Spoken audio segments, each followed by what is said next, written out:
Between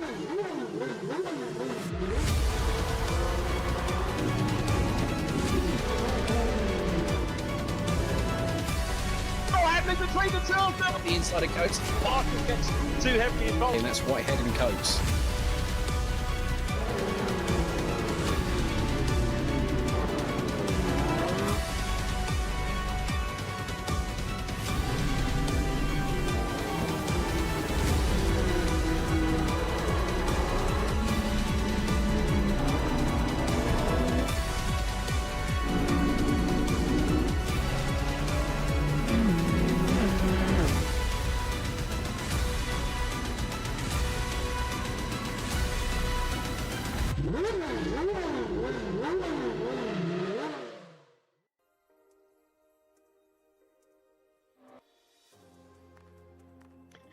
Welcome, one and all, to the new series here at VRRC. It's the World Super Touring Car Championship, powered by, of course, VRRC. Round one. And I have to say, I do love coming into a new championship as round one, because as someone who only really covers VRRC these days, when Richard John Neal is away, round one makes it an awful lot easier in terms of research. My name is Jack Oliphant, and I'm joined by Becky Aparicio. Becky, how the devil are we? I'm doing really well, thanks, Jack. I hope you're doing well as well. It's good, like you say, to be back first round of a new series. There's nothing quite like it. Definitely was getting withdrawal symptoms, because I think my last comms was last year, would you believe? It's been that long. So yeah, no, it's good to be back. Oh wow, that's what's kept you away from VRRC for so long, Becky? Well, rudely, they decided to do a Formula Ford series and get actual, pro professional drivers in. And so I was sidelined a little bit, but like I say, good to be back and be asked back once again. So I'll let them off. I'll have words. To get in some more professional voices in the comms box. I'll have words, don't worry, Becky. Rich will know the full wrath of my opinion on that. No, I'm kidding, of course, I understand it as well. It's World Super Touring Cars. Round one, we mentioned already. Look at the calendar that is in front of you. There are some top tier tracks, and all the tracks you might not necessarily be used to going to with the VRRC. Not many, well, actually zero British tracks. I was about to say not many, zero British tracks, and even the tracks we do have are not necessarily the big ones in their respective country. Ricardo Tormo in Spain, it's very different to Catalonia.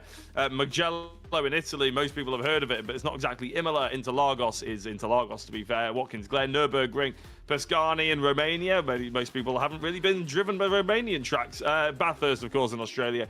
But round one, Assen in the Netherlands. As I said, it's one of the smaller circuits in the Netherlands. It's not exactly Zandvoort in terms of how popular it might be, but it is still an extremely good circuit for the likes of touring cars. It actually made its name in a big way for two-wheel racing in bikes, and now it's just as home in not four-wheel drive necessarily, but four-wheel motorsport is what I'm trying to say. With the likes of Formula, Super League Formula, DTM, TCR Europe, all those sort of things, all on at Assen circuit. So, with that being said, from the rounds, there is no championship to be going through, of course, today. We are a fresh slate with not whole new drivers or anything like that, but definitely a sort of enthusiastic bunch that are behind the wheels, I'm sure, of these World Super Tourers. Have you ever come across the Super Tourers much before, Becky? No, must admit, I'm pretty a novice with a lot of things when it comes to racing, if I'm brutally honest. So it'll be good to see. I've obviously done previous kind of like touring car rounds, and they're always quite lively. So I'm sure this will be exactly the same. I absolutely guarantee that it will, because these two really defined a super touring era. Of course, the E36 BMW and the A4 Quattro. It will be absolutely stunning. Now, we do have a hot lap in one of these cars, so both us, Becky, and the audience, of course, can get a little bit used to a little bit of a taste, a hint maybe, of what we're about to see around Circuit Assen. So, without further ado, I'm going to hand it over to, I can only assume, is still Jack Smith. Jack, take it away.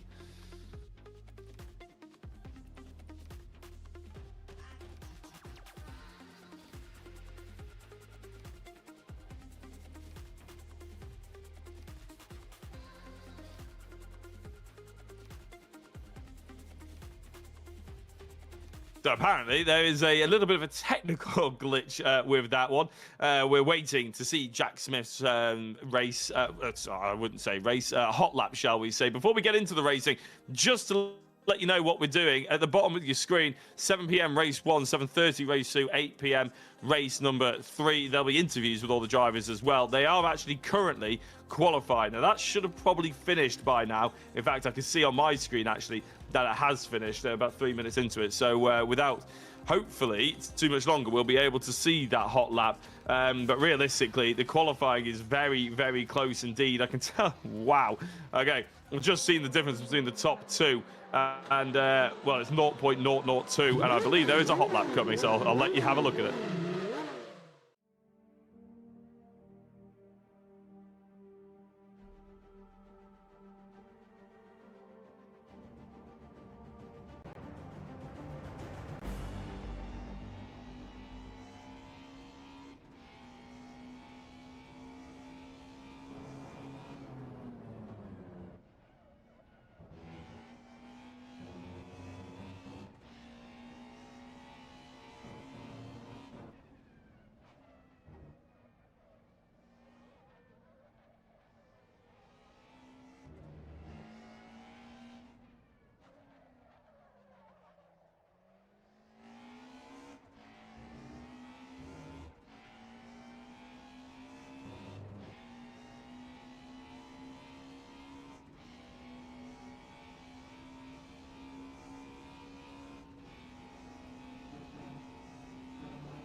So that is a little look at Assen in the BMW, I believe, that was being driven. I'll be honest, I was reading some of our research and didn't look at the car that was actually being driven, but still fascinating to see. Becky is going to be a handful driving any car without all the modern helping aids, shall we say, that we're sort of getting used to now.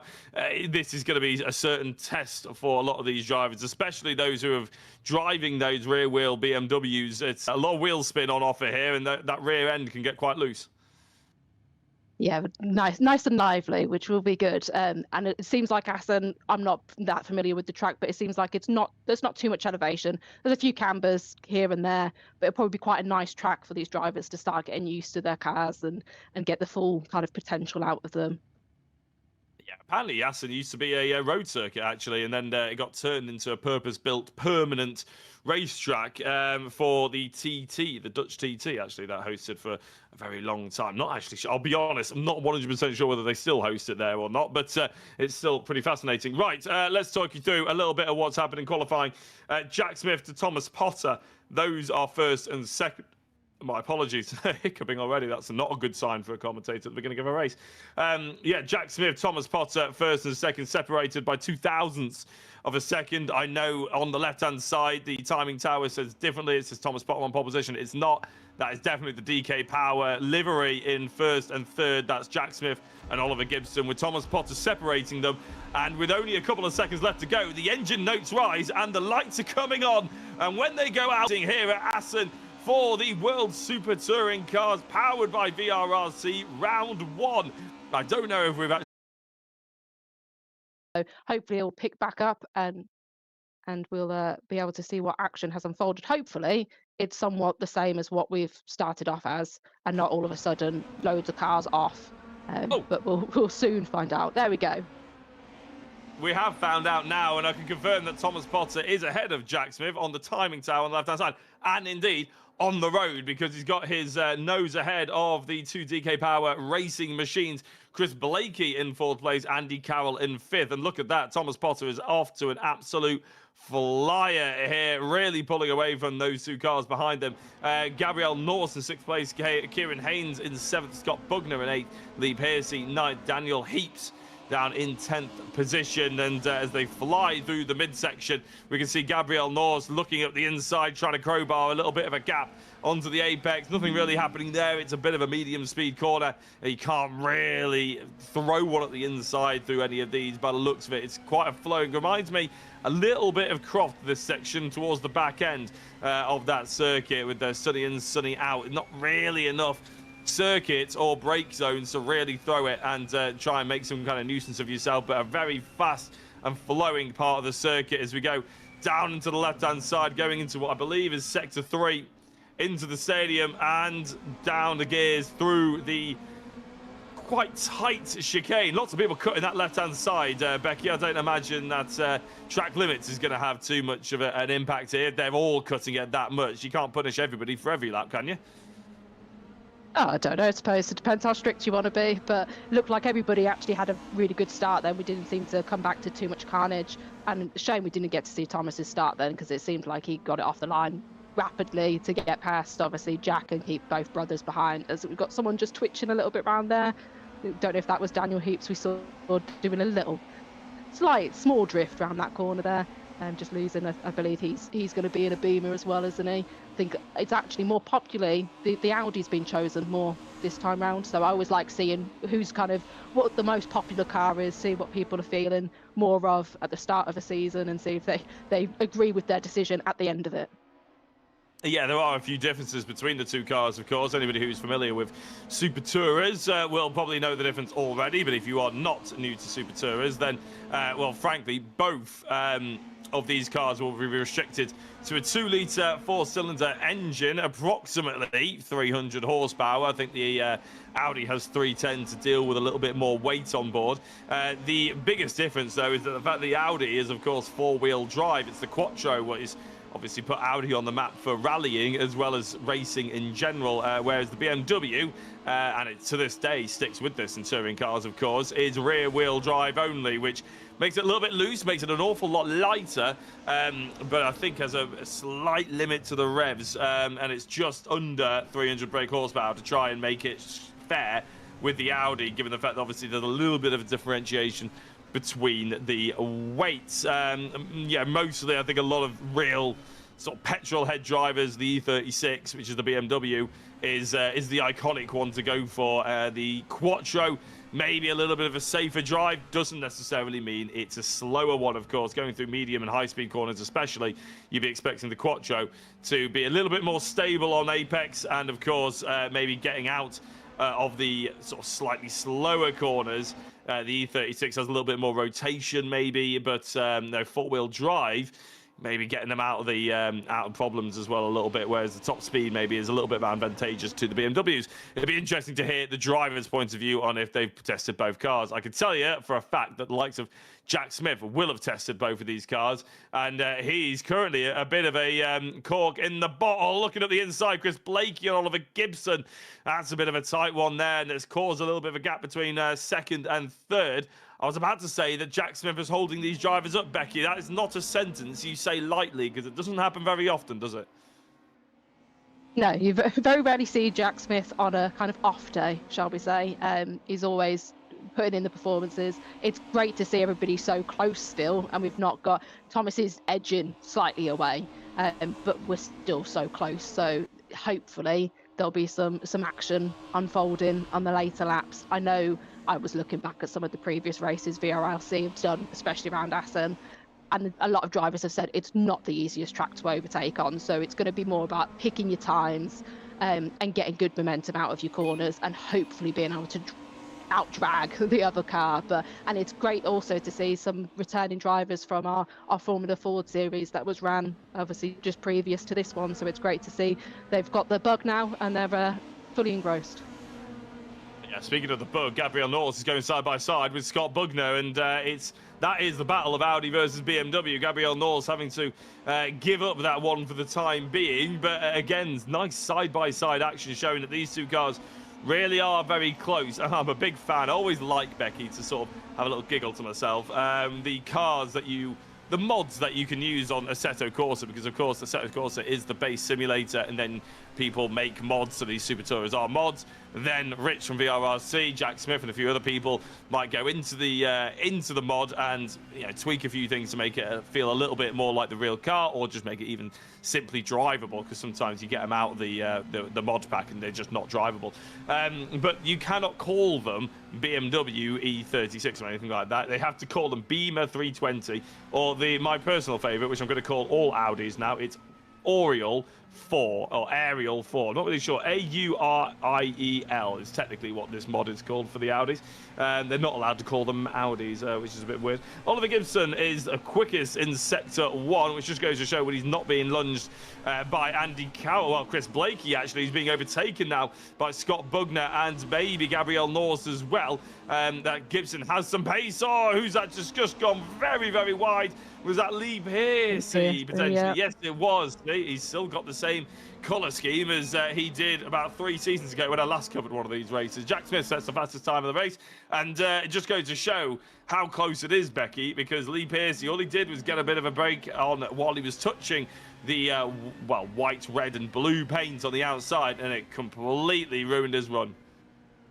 Yeah, as much as I'm saying it's great being so close together, the problem is, you have a little bit of a mistake, a bit of an off, you drop not just one place, you drop in a few at a go. So it's great for us watching to see the kind of action and hopefully the overtakes that will come. But yeah, when you're driving and all it takes is that slight mistake, and like you say, just running a little bit wide, and then you drop a fair few places. So hopefully he'll be able to regain those in the next few laps. But we seem to have the top 3 that have made a break for it now, and then a bit of a gap back to our 4th position of Andy Cowell and the rest of the field behind. So it's see if they can eventually pick up. The problem is you start squabbling, you start losing time with other people. So the 3 up ahead probably have a quite a good idea of just get your heads down, don't pay too much attention to what's going on behind you or around you, don't fight too much, and just push on, especially with the 2 brothers. Hopefully will surely work together to try to catch up with Thomas later on. You would expect so, wouldn't you, realistically? Because Jack Smith, Oliver Gibson, they are brothers. There is a sibling rivalry, but actually both of them are very proud of each other whenever they get the opportunity to celebrate the other's success. And Jack Smith has now caught up to Thomas Potter, which I'm trying to load the YouTube chat to see just how popular the current leading man is. I know for a fact how popular it is, but the YouTube chat normally isn't afraid of telling us either. And it's going to be boiled down to a really exciting last 10 minutes, which, as Becky says, seems to have seen the front 3 pull away from the opposition of the likes of Andy Cowell, Scott Bugner, Gabriel Norris, Chris Blakey, who all, by the way, have set multiple sectors off the circuit, apart from Scott Bugner in all fairness, on the previous lap. Daniel Heaps has set 2 sectors out of 4 off the circuit. Chris Blakey set 3 out of 4 off the circuit. Gabriel Norris set 4 out of 4 sectors. He was off the circuit at some point during each sector, which is astonishing, really, isn't it? And it's not just them. There's people up and down the grid already. But, I mean, these top 3 are all keeping it very legal and also very fast. Just goes to show, Becky, that keeping it nice, tidy and consistent is actually the fastest way. Yeah, it's the kind of the old saying of basically, if it looks slow, it's probably not. You're probably going fast as anything. So it's more about that control. And like you said, the kind of slow in, fast out, getting your power down as quickly as you can out of those corners.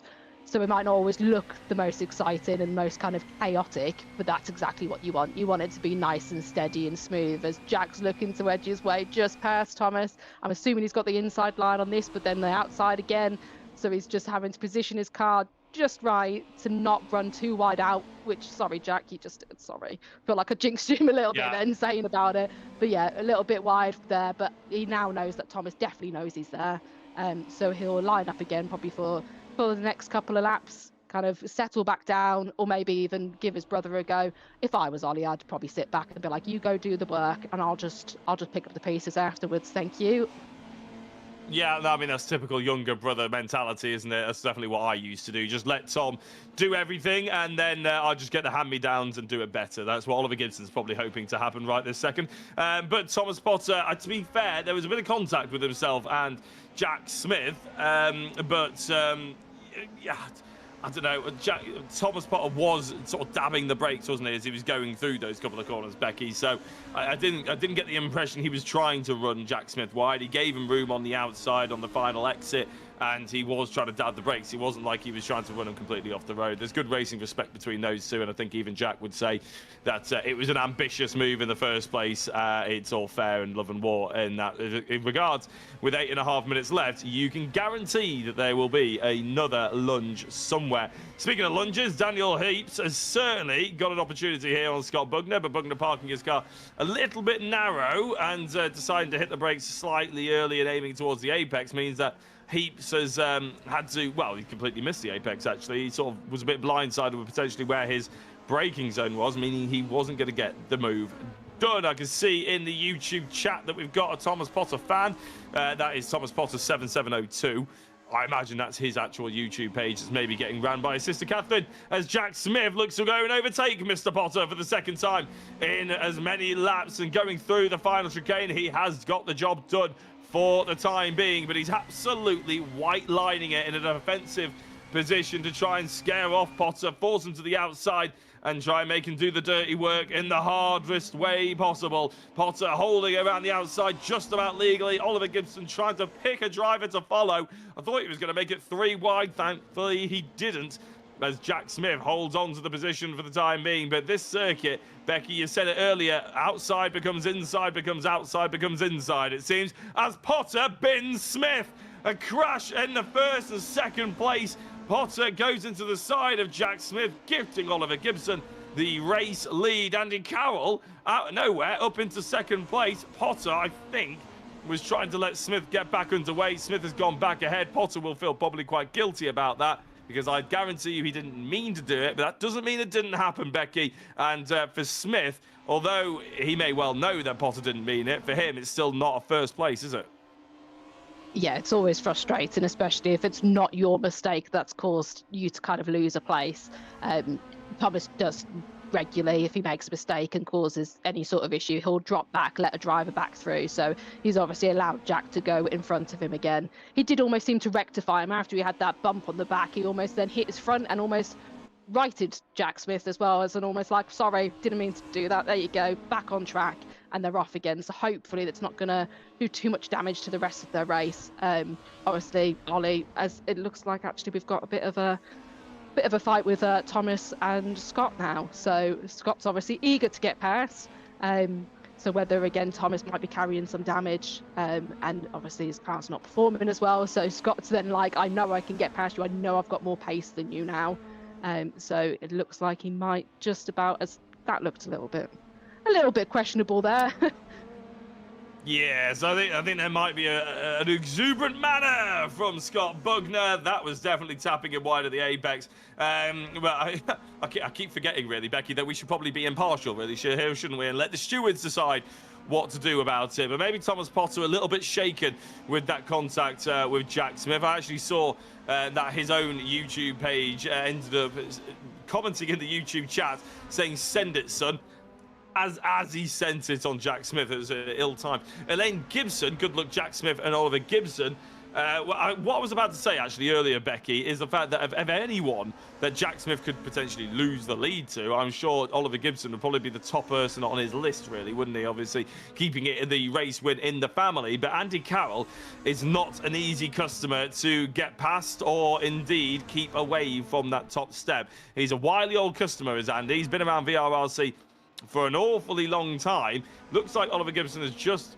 gapped him a little bit, but Smith, this won't be easy for the last 5 minutes to try and get onto that podium position. And I wonder, Becky, if Oliver Gibson gives Jack Smith the place back, or whether, in their eyes, racing is racing. No, racing is racing. Take it, Ollie. Don't give it back. He's going to work for it. Obviously, it's great because you don't have to think about the family having to fork out for repair bills. So, obviously, as long as you keep it clean, keep racing. It's like any teammates in any sort of racing team. You normally allow them to go racing. So why not these two? But obviously, like you say, Jack's got to get past Andy first, which it's going to be interesting to see again. A Beamer and an Audi up kind of in battle now, because we obviously our top three for quite a while was all Beamers. So be interesting to see how that plays out. As we've dropped back to Kieran Haynes here, who was one of our Formula Ford runners as well. Yeah, is that fighting with Christian Gillian, who's been around VRRC for a fair few seasons now, actually. Every time I come in to sort of guest commentate on any of these, Christian is there or thereabouts and looks like top 10 paces on the cards for them. Speaking of things that are on the cards, Jack Smith taking second place back may well be the next one, because he's got a nice run on Andy Carroll, who's gone very deep, slightly off the road in an attempt to try and get the apex for the right-hander inside here. But I think Andy Carroll's going to have to concede this, because Smith has a really nice run here. He's got his car ahead, and unless Andy Carroll goes for the switchback, which he sensibly hasn't, Jack Smith does now retake that second place. And I agree with you, actually, Becky. I would say, you know what, he's got to earn it. Oliver Gibson was there or thereabouts. You know, he could have an argument to say, well, you guys could have crashed at any time, you could have slowed each other down, and I would have pipped you at the end anyway. He was a solid third place, was Oliver Gibson, but right there in the battle for the lead, just wasn't getting involved, waiting for the drama to unfold ahead of him. It, of course, did unfold ahead of him, and he took advantage. So, yeah, why shouldn't you take the top step if you've been gifted it, Oliver Gibson? And Kieran Haynes versus Christian Gillian heating up once more. This is, of course, for 8th and 9th, two Beamers, as Christian goes very wide, but manages to keep the momentum going. Kieran trying to break late, but nice defensive positioning there by Gillian, who's managed to park it and keep the run. 2.5 minutes left to go, and this is not done and dusted. In fact, I'm surprised that Christian's opened the door for him so soon along the start-finish straight. There must be a lunge coming on here. Can Kieran keep it on the racing circuit? Just about. That's a switch for 8th place. There's some good racing there. Was lucky that they didn't lose it there with that little bit of contact. So some good racing by the pair of them. Keep it. No, there was that slight contact, but fairly clean. No sort of major offs. And I think once that contact was made, you kind of backed off and thought, okay, let's settle back down and then go for the move. So there's not anything too drastic going on. Be interesting to see, obviously, with Ollie and Jack, if Jack can close that gap, because there is quite a nice gap there.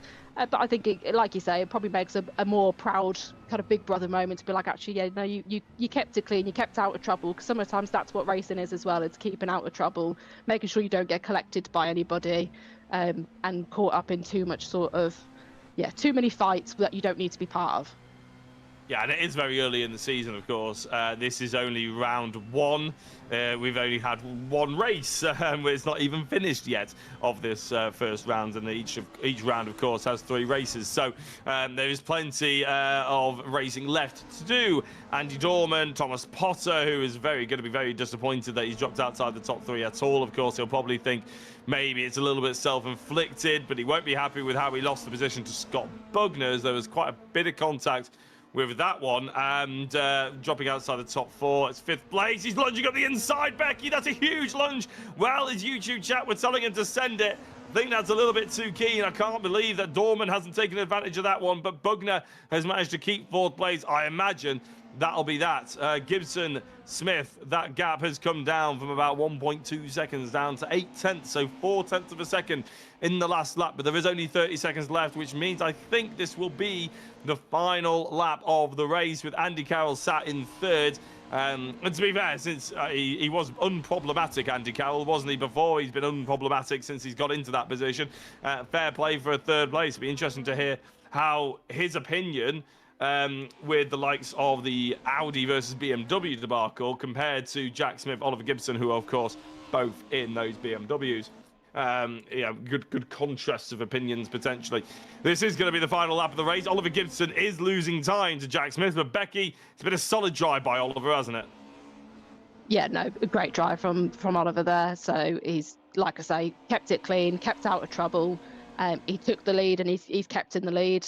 Fingers crossed I've not jinxed him there. So yeah, brilliant racing. Again, it doesn't always have to be kind of like side-by-side racing with people. Like I say, it's just kind of doing what you need to do to get the positions, get over that line. So yeah, well done to Ollie there, and I'm sure his brother will be the first one to congratulate him and sing his praises. Yeah, I'm sure he will, as Oliver Gibson crosses the line to become the first winner of the World Super Touring Cars here at VRRC. Great win by Oliver Gibson. Jack Smith probably will feel that second place is exactly what maybe not exactly what he deserved, but the best that he could have hoped for after that mid-race scare. Andy Carroll comes home in third, unproblematic as ever. Andy Carroll, and a solid drive from himself. Couldn't keep ahead of Jack Smith. To be fair, not many people can. Scott Bugner versus Thomas Potter gave us some excitement for fourth place. Andy Dorman and just behind couldn't take advantage of some late contact. Alex Forst, Kieran Haynes, Christian Gillian and Paul Laramie round out the top 10. We will be chatting to our top 3 right after this advert break.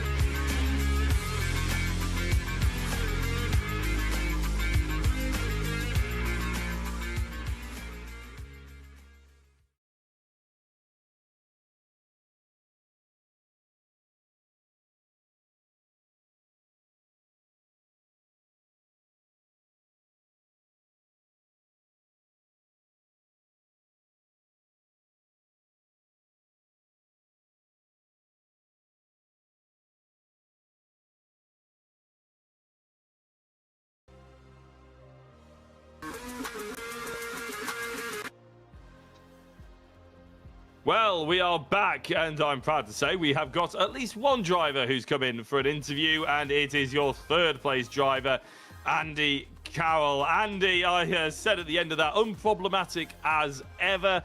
Third place, solid points, solid start to a championship. How you doing? Yeah, good, thanks. Good to speak to you again. It's been a while. It has. It's been a very long time. I hope you're doing well. I'm doing better after that. You're somewhat gifted into that first and second scrap, weren't you, really, after contact between Jack and Thomas Potter? But you got to be there to race. You got to be there to score points, haven't you? What was it like from your perspective? Yeah, obviously, was battling a bit with Chris, which kind of let front three kind of get away. And then once I got out in front of Chris, I just kind of tried to get as much time. I could see they were battling, so that helped me sort of close back in a bit. And then, yeah, just coming into that left-hander looked to be a bit of contact, and obviously that greatly helped me getting into second there. But yeah, can't keep those DK Power Boys behind you for long. So yeah, very happy to start with a podium for sure.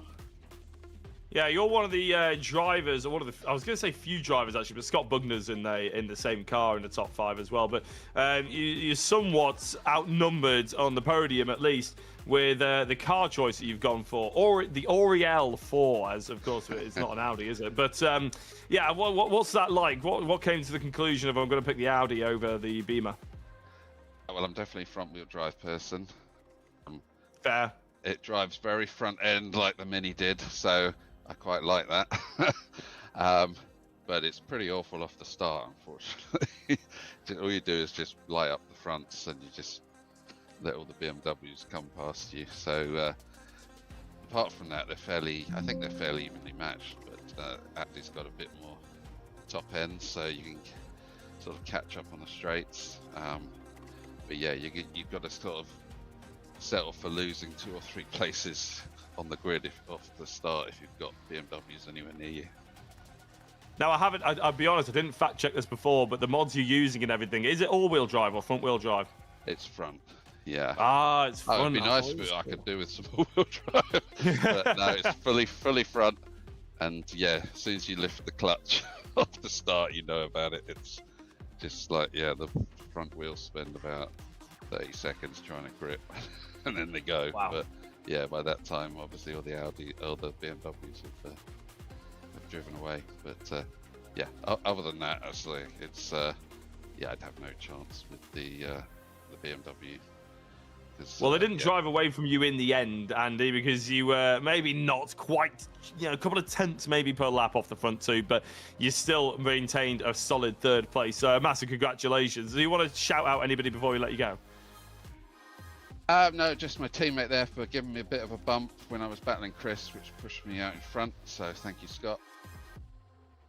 He had a very entertaining race with Mr. Potter at the end as well, actually. I'm sure he'll be excited to talk about it. Andy, thank you very much for coming and having a chat to us. We'll let you go. Cheers, Jack.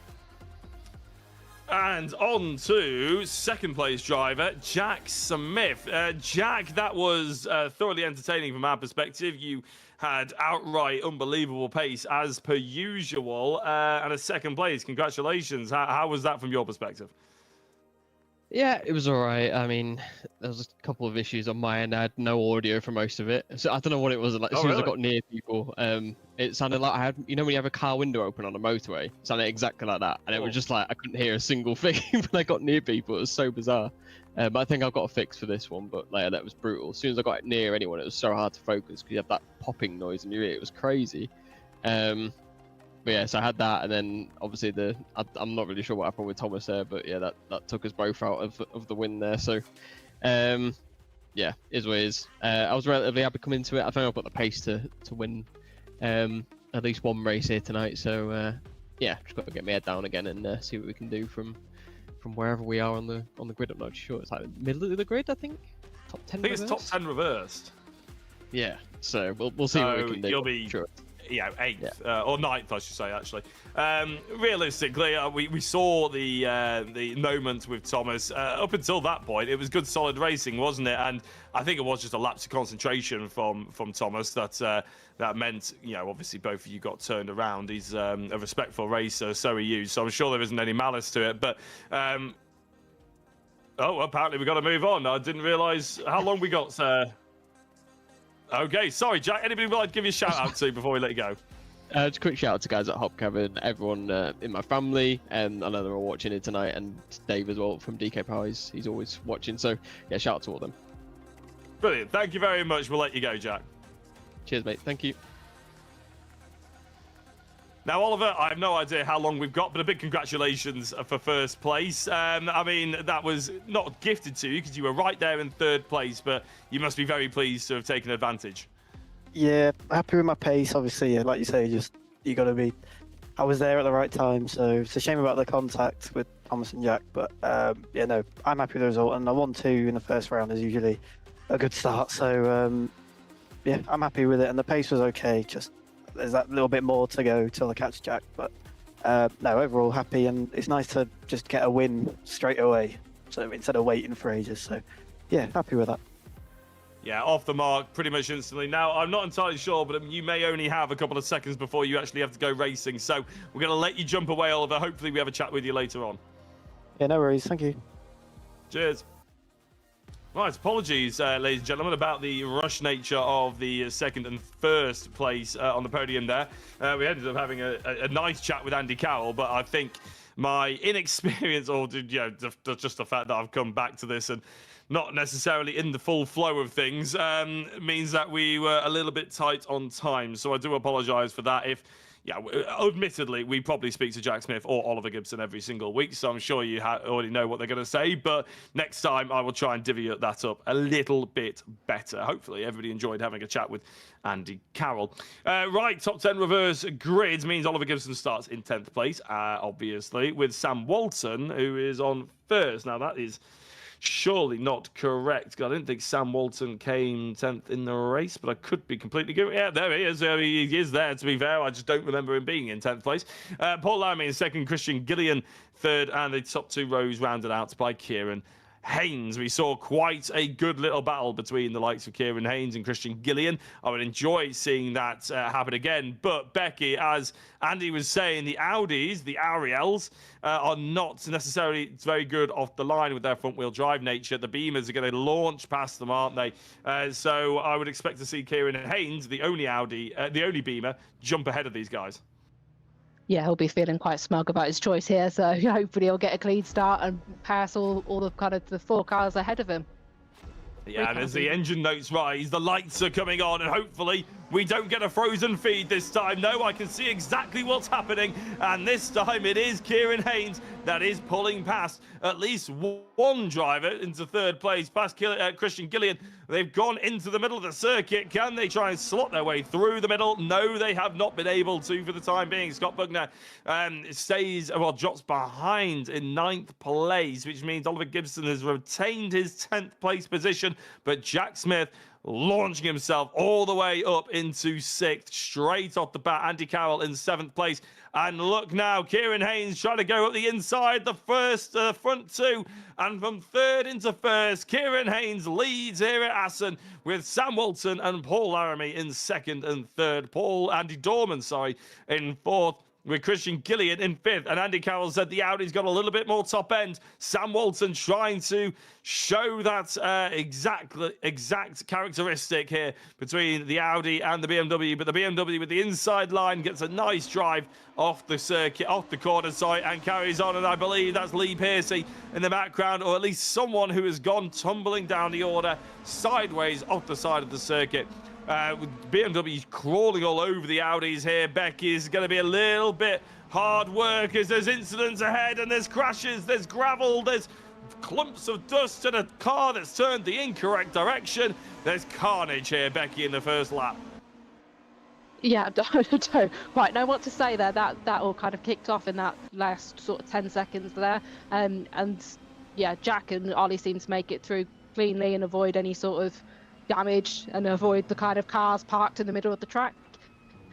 Kieran's obviously laughing up the road. He's managed to get away from everybody, which is always what you want to do with a 3.5 second lead now. So he'll be pretty happy with that.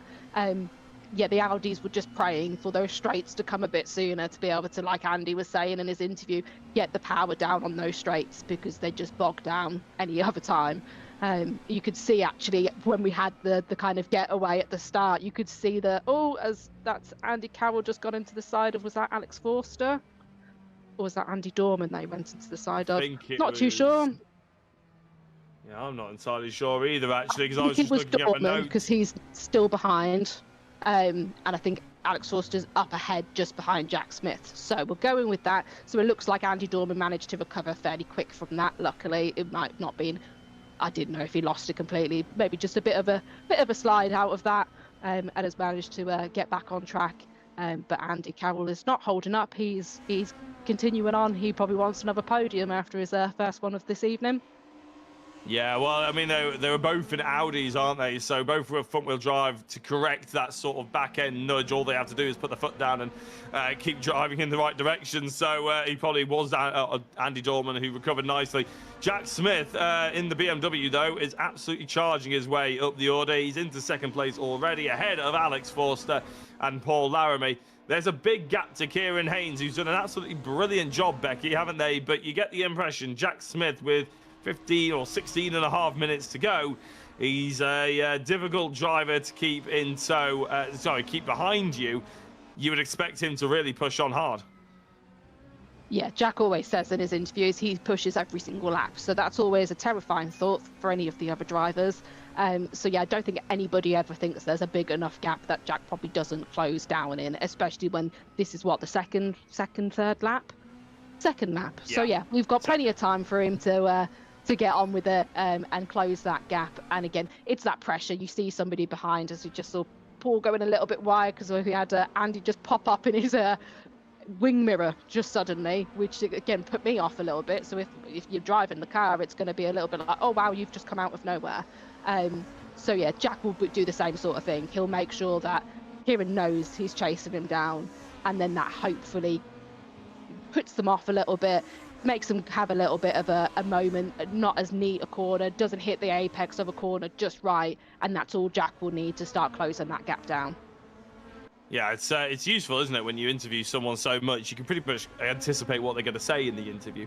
And you're absolutely right. Jack always says that he pushes as hard as humanly possible in every single lap. And yeah, you're probably going to see that Becky is absolutely correct, and the fact that we will see that time tumbling down as he pushes harder and harder. The tyres, that was one of the things I was going to ask these drivers, actually. Maybe if we get another Audi in the booth later on, we'll be able to ask how the tyres on the front wheel drive compare to the likes of the BMW tyre length, or whether there's any issues with either of them at all.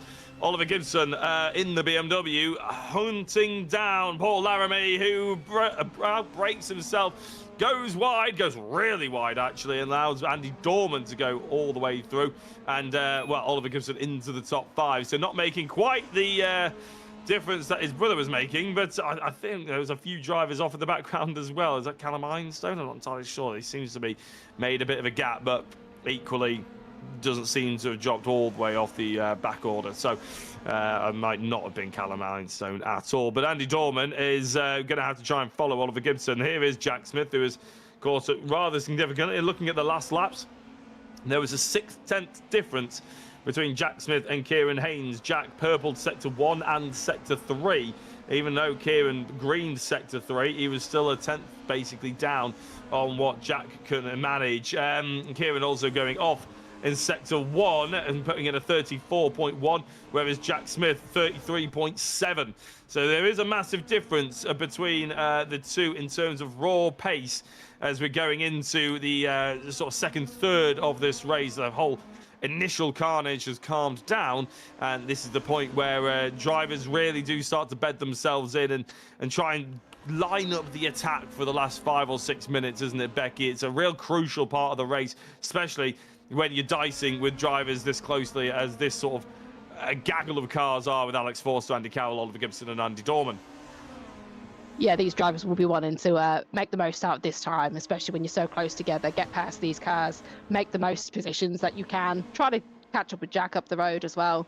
But you always tend to get like a bit of a kind of, maybe a bit more action, kind of a bit of a lull, and then kind of it picks up again. Like we saw in the last race, it was all of a sudden quite subdued as Callum Einstone's doing a major bit of drifting and has taken that Ollie Atkins and Rich Hayden out.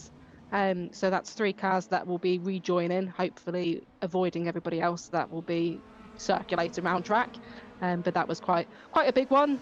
So yeah, I'm not too sure who lost what when.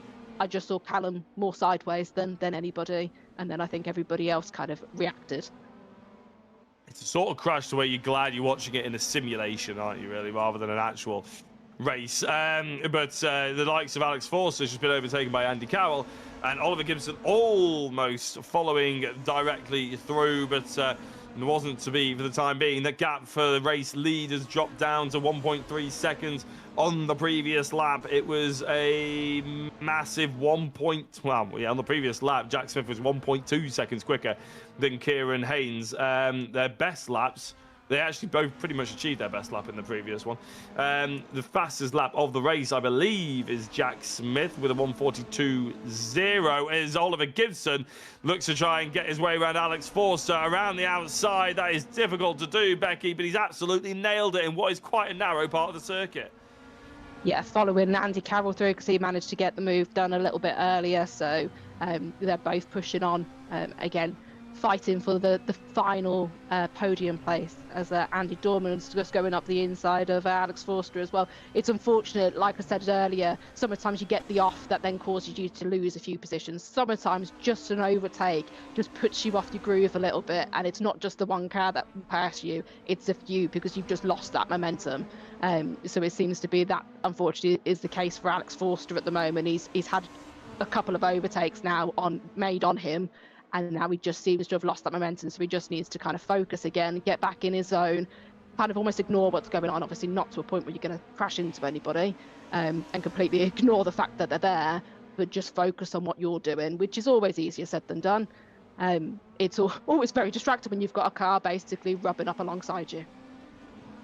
Yeah, Andy Dorman losing a position to Daniel Heaps, who I believe in the first race got a drive through. We'll get back to that in a second because he's put it in the YouTube chat as Jack Smith versus Kieran Haynes. These are two BMWs. Kieran, who's enjoyed nearly half the race in the lead, but he's very much under pressure now from an aggressive looking DK powered machine of Jack Smith. The biggest fear you can have at VRRC is what is in Kieran Haynes' rear view mirror, and as they plummet down towards some of the slower sections, Haynes misses an apex, Smith is all over it. That's the effect that the pink, light blue and white car in your rear view mirrors can have.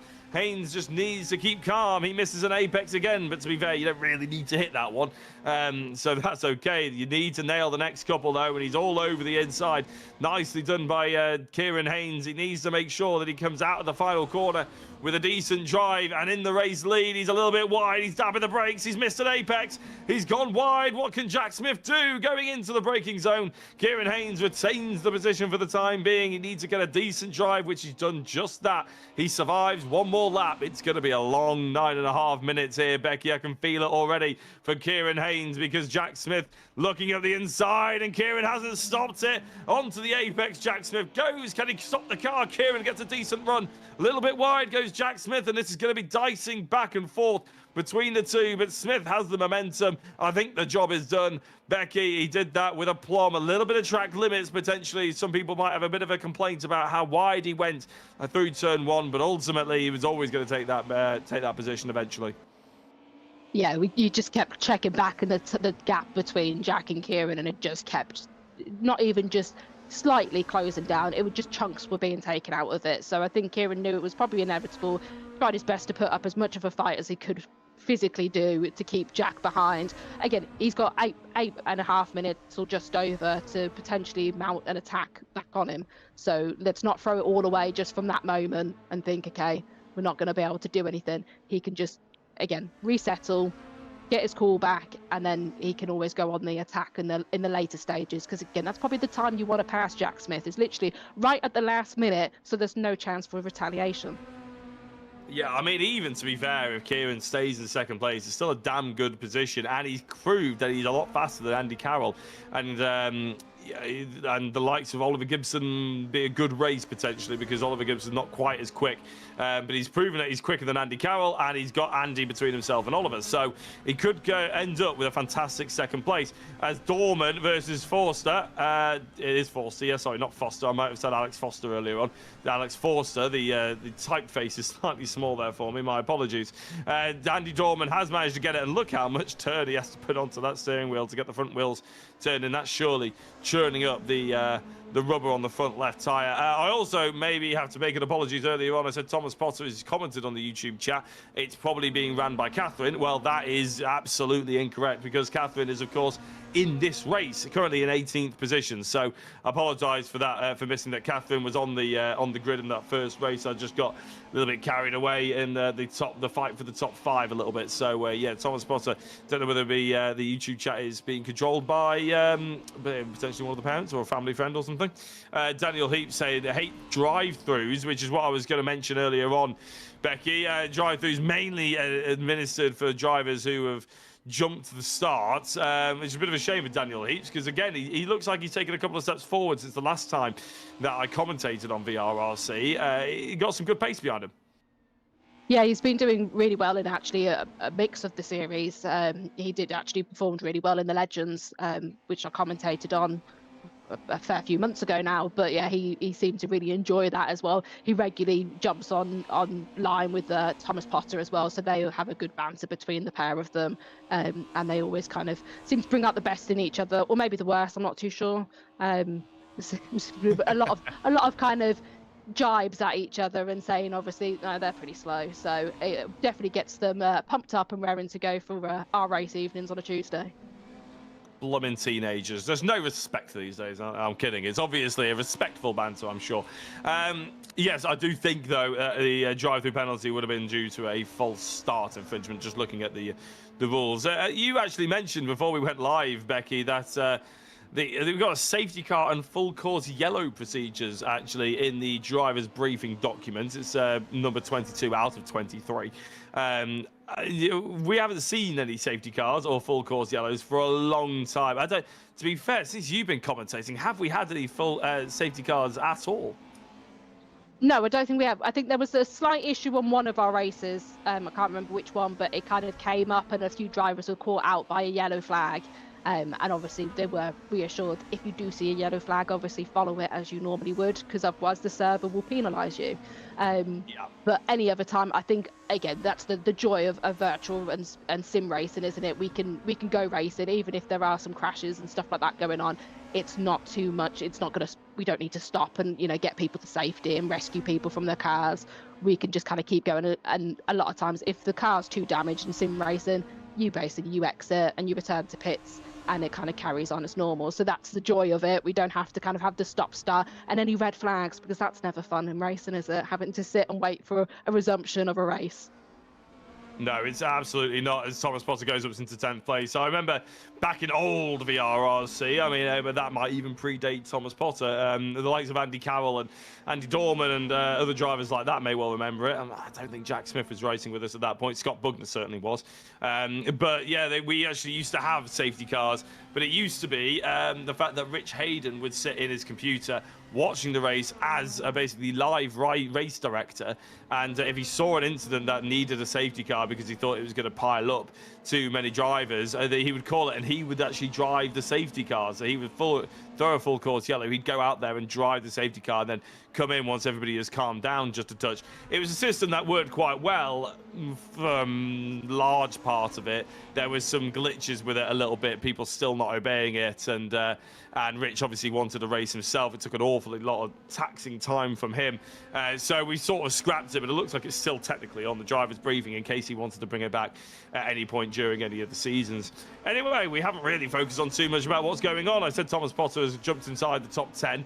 Daniel Heaps, who I mentioned earlier with that drive-through, is attacking Alex Forster, who's ultimately had a pretty decent race of it so far, and a little bit of room left for Daniel Heaps to try and exploit, but Forster nicely throwing the car through these sort of mid to high speed areas of the circuit, making sure that the gaps are just sectioned off as they touch the gravel on the outside, maybe ruining Forster's run to allow Heaps up the inside. He's going to try and find the space. Normally we see the space accepted, but no, this time Forster holds off at the time being. 3 minutes to go. Oliver Gibson has a 5-second gap after overtaking Andy Carroll to Kieran Haynes. So again, Haynes with a really nice bit of real estate between himself and third place, and an even nicer bit between himself and fourth place. So really, theoretically, a podium should be well on the cards here for Kieran Haynes. It'd be great to have a chat with him. Daniel Heaps has not only Alex Forster in his sights, and that's a really, really sharp move up the inside. He's going to surely run wide and runs into Gabriel Norse, who I was about to say should be the driver who takes advantage of all of this, because it looked like that there was never really an opportunity for Daniel Heaps to stop there, Becky. Yeah, I was going to say, obviously, Gabriel was closing in, so he was probably thinking, great, these two are arguing, I can get in on the action. Probably not that type of action he wants to get in on. That was probably a bit too close. So yeah, unfortunate there. So Alex Forster will be quite, well, Alex Forster will be quite happy with that. He'll be well away now, not have the worry of Daniel Heaps coming for him anymore, because he's dropped back behind Scott Bugner as well. So there's a bit of breathing space now from that battle that had been ongoing for quite a few laps actually. So that's a shame that it ended that way, and then as well that Gabriel was caught up in it as well. Couldn't be more right, actually, Alex. Really, it was the best case situation for him. I'm sure he doesn't want to see other drivers falling off the circuit, but he managed to survive all of that without even so much of a scrape to his car, which he probably can't believe when he watches it back. Kieran Haynes, is dropped off the back of Jack Smith, but I wouldn't say that Jack is going any slower. Jack's best time is 1:42.0. His last lap was a 1:42.1. Kieran Haynes, his fastest lap, since Jack Smith has got past him, has lowered by half a second. It's a 42.5, and before that, he was nowhere near the 42. So, yeah, Kieran Haynes certainly picking up some tips and driving very well in second place. I'm interested to hear what he has to say. Daniel Heaps all over the back of Scott Bugner. Now, we saw Bugner versus Potter in the first race. This is roles reversed somewhat, this time with Heaps, and he's going at the inside. There's a little bit of contact as the Audi had to stop on the first apex. Keeps it nice and clean, though, which means Heaps had to pile on the brakes and make sure his car wasn't going to go into the back of him. On the final lap, Becky, what do you reckon Thomas Potter's chances are here at trying to get a bit of a bite back at Scott Bugner? Oh, well, he's got to go past his good mate Daniel Heaps first, so I'm pretty sure Daniel Heaps will not make it easy for him. He'll like the battle of keeping him behind, and Scott Bugner seems very punchy this evening with defending and attacking, so I don't think it's going to be an easy feat for anybody to try to get round Scott this evening. Punchy is probably the apt word, to be honest, for the highlights that we've seen from Scott. We do, of course, have to think about driver of the round. I'm not bringing that up because I think Scott is the driver of the round currently. It just occurred to me as I was thinking, well, yeah, some highlights that we need to think of going back through race 1, race 2, and of course race 3. This is the final lap, which means that if Heaps is going to do anything, it needs to happen now. Of course, he was up into 7th place earlier. He made the contact with Gabriel Norse, and Gabriel stayed in 7th place. Bugner overtook Daniel Heaps. But it is Jack Smith who has managed to overtake everybody from 9th place on the grid. He stayed clean, he stayed cool, he stayed as fast as he ever is. It's Jack Smith. Checkered flag drops for him to take his first race win of the series in the second race of the day. Kieran Haynes with a solid 2nd place. Very, very impressive indeed. And Oliver Gibson takes home another podium position, a top step and a 3rd for him so far today. Alex Forster and Gabriel Norse go side by side through the final corner. It's Gabriel Norse who takes it for the time being. I don't know if there's going to be any complaints on track limit, but those two finished 6th and 7th. I forgot about Andy Dorman in 5th. Scott Bugner, Daniel Heaps and Thomas Potter round out the top 10, which means we are going to go to a very quick advert break before we chat to our top 3.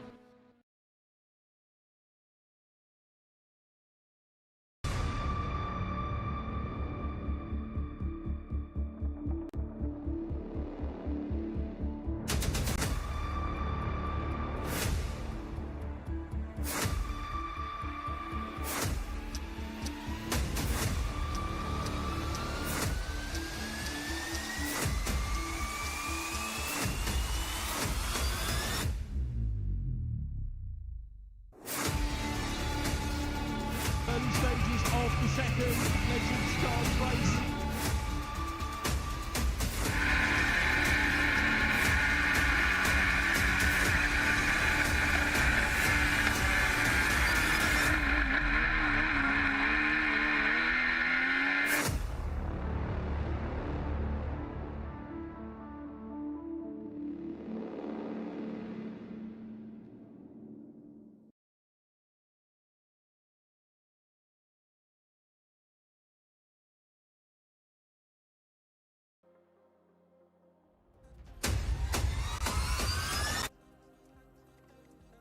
Well, one of the more relieved people in VRRC this evening is myself, actually, because of, thankfully, the two drivers that I kicked off the interviews rather too soon are back in the commentary box with me. And we're going to start with 3rd place driver Oliver Gibson. Congratulations on 3rd place. Congratulations on 1st place, because I don't even know if I even congratulated you on the last one.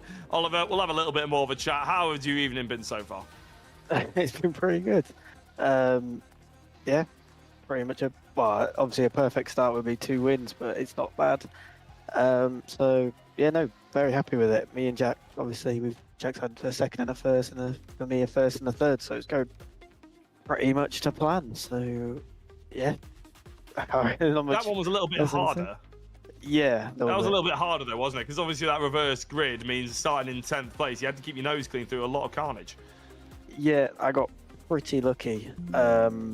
Sort of as sector 3 starts on lap 1, just literally had like a roadblock of Audis and BMWs, so I had to sort of just wait and be a bit patient, and then just spot a gap and have to go for it. So I was lucky and unlucky. Obviously, I lost a bit of time there, but yeah, apart from that, obviously after that, even though I had pretty good pace, and then yeah, made some good overtakes and managed to get up on the podium. So all worked out fine in the end, and hopefully it can continue for this next race. So fingers crossed, but we'll see.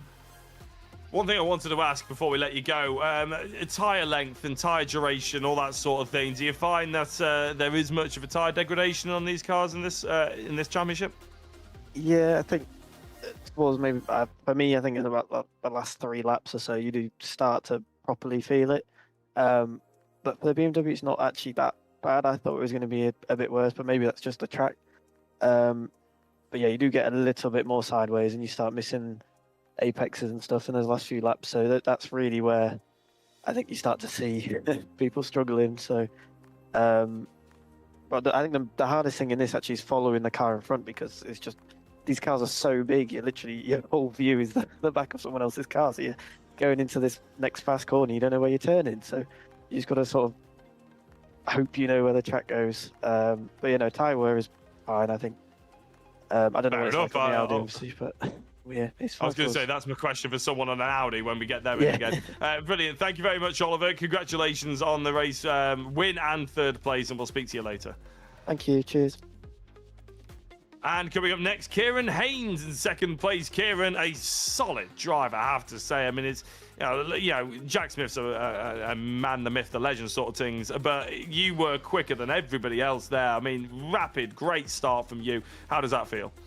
Yeah, it feels pretty good, yeah. I got told I was going to lead in towards turn 1, which I was trying to make happen, but I sadly was in towards turn 4. Yeah, Jack is pretty quick in these cars. And of course, so me and Ollie are trying our best to fine-tune every single bit in towards the setup and try and gain on anyone in front. But yeah, it was a good race, and hopefully we'll bring the fight to Jack in a couple of races time. Yeah, I was going to say you were much quicker. You got a really nice gap, didn't you? About 3.5 seconds, 4 seconds to third. Well, 2nd and 3rd at the time when you were leading. Do you think you might have it in the bag? I'll leave that question until the finish line on race 3.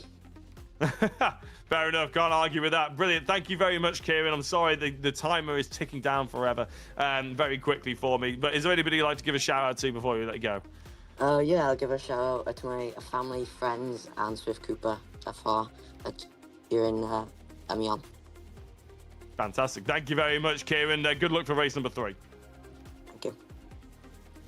And finally, our race winner and 2nd place from race number 1. It's Jack Smith. Jack, I'm sorry for cutting you off so early in the previous interview, but even Becky was saying that she knew exactly what you were going to say, and it's that you keep pushing to the very end. And to be fair, to catch up to Kieran there, you had to keep pushing, didn't you? Yeah, calling laps every lap, mate. We didn't stop, so yeah, it was just head down again. I always say that, but yeah, it's just non-stop pushing every single lap. You just don't really stop until you get what you want. So yeah, we got there in the end, caught Kieran. I noticed he was a little bit slower in one corner, so I took that to my advantage and then got him down the straight, and yeah, rest was history really. So yeah, super happy with that one. Think it went really well. We had a mega start. I don't think I've ever had a start like that in my life. Like I was driving Ferrari. It was crazy. But yeah, you went up to like 6th place by the 1st corner or something, weren't you? It was my real time popped up to P3 momentarily, so I was like, what? Really? What have I done here? It's mental. But yeah, I'd got the revs perfect. Like it felt like there was no wheel spin at all. It just sort of gripped up and went. So yeah, yeah, even in a BMW, it was a mental start. So yeah, I couldn't have asked for more for that race really. So yeah, pretty good. Very quickly, you're probably the person to ask between the two cars because I imagine you helped develop them a little bit. What is the difference between the Audi and the Beamer realistically? What people should be looking out for, and in tire degradation and stuff like that? Yeah, I think the Audi definitely has more top end. It's got about 2 mile an hour extra top speed. In gearing, we've had to faff with the restrictor and everything to get these cars like perfectly matched. So yeah, the Audi's got a bit more straight line. It's also, I found at Silverstone, it's a bit better through the higher speed corners. You have to balance the throttle a little bit, but it is faster than the BM in the faster stuff. So yeah, keep a watch for that because you'll probably see it. It's in that back sector, it probably nails the BM there. So because you've got that front to pull you in. But yeah, tyre wear is a big factor on the Audi. So over time you'll see people steering off a little bit. But it's the same for the BM. You know, like the grip drops off equally in the BM, but because it's rear-wheel drive, you do lose the rear a lot towards the end of the race. I had a massive swapper at the end of that race. You probably didn't see it, but I was full 180 log trying to catch it. It was yeah. They both have their like, you know, it ebbs and flows throughout the race. It's actually quite good, but the times I was within a tenth to myself in each car, so they are absolutely bob on with each other. So yeah, they drive very differently, but are very, very close. Yeah, maybe that explains why there's so many people with such a variety of choices out there. It's great to have that sort of almost 50-50 split between the two cars, isn't it? No, 100%. That's what Rich really wanted to go for. We managed to nail it. We did like 5 different car swaps, I think, during the entire span of testing, and we landed on these two. And yeah, they're spot on for what we wanted. And yeah, I think it's going to be a mega season, really. Once everyone gets used to the cars, I think it's going to be some awesome racing coming up. So yeah, it's going to be great. Well, everybody loves Super Tourers and everybody keeps asking for them back. So I'm glad we have them back finally. Jack, big congratulations for that race win. Anybody you'd like to give a shout out to before we let you go? Yeah, I think I did a very quick shout out run last time. No, but yeah, everyone at Hopcommon, they gave me 3 pints every time I got on the podium. So yeah, cheers really? Lee for 2 more years. No, yeah, I've made him a big logo sponsor this season. So yeah, there's plastered all over the side of the car. Lee's already been good to me, so he's a class out really. So yeah, everyone at DK Power as well. Can't wait to drive a real car again this season. It's gonna be great fun. Yeah, shout out to Ollie's and Mega as well. My girlfriend's always watching as well, so shout out to her and all my family who's abroad at the minute. I'm home alone for the first time in a while. So yeah, shout out to my parents all the way in Portugal. I know my heart bleeds. But yeah, they're lapping it up in the sun at the minute. So yeah, shout out to all them. Brilliant. Well, thank you very much for jumping in and having a chat to us, Jack. You never know, we might hear more about your real-world exploits coming up soon, but we've got to let you go and get ready for the next race. Nice one. Thank you, mate. Right, well, Becky, I believe we are about to go into that third race. To be honest, I have no idea how long we've got left. I think 35 seconds. But, you know, it should be, by all intents and purposes, based on that first 2 races, an absolute barnstormer, isn't it? With race 3 determined by the combined results of race 1 and 2, not reversed. So, you know, realistically, we're expecting to see Oliver Gibson and Jack Smith on the front 2 spots of the on the grid, aren't we? What can we really expect from those two? They're going to work together, or do you reckon they're going to dice it out? Oh, I hope they dice it out. I really do. I hope it is like kind of like favourite kind of rights to like the best son type of thing. Let's go for it, guys. No pressure. But you know, I think again they're so nice to each other, aren't they? They won't want to take each other out. They'll probably work together and make sure at least they're both kind of getting like a 1-2. That would be obviously the ideal. I don't think they even really care who's first and who's second as long as it's either one of them. So yeah, we'll see how it plays out.